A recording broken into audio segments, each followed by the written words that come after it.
একটা ছেলের কষ্ট বোঝার ক্ষমতা কারো থাকে না, হোক সেটা পরিবার অথবা প্রিয় মানুষ। কারণ সমাজ তাকে ছোটবেলা থেকে শিখিয়েছে কাঁদা মেয়েদের কাজ, ছেলে কাঁদলে দুর্বল হয়ে যায়।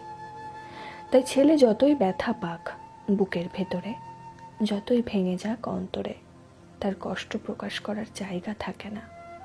ছেলেরা সারা জীবন শুধু শক্ত থাকার ভান করে, বাইরে থেকে হাসি মুখে দাঁড়িয়ে থাকে, অথচ ভেতরে ভেতরে তারা প্রতিদিন ভেঙে যায়।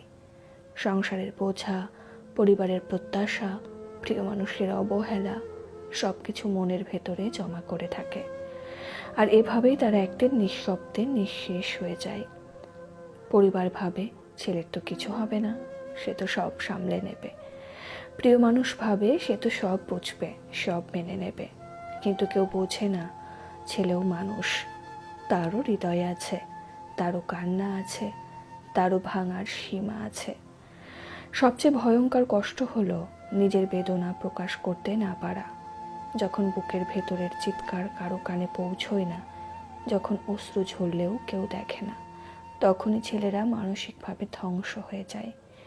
অনেক সময় সেই চাপই তাদের ঠেলে দেয় নিঃসঙ্গতার অন্ধকারে, কিংবা এমন সিদ্ধান্তে যা জীবনকেও থামিয়ে দেয়।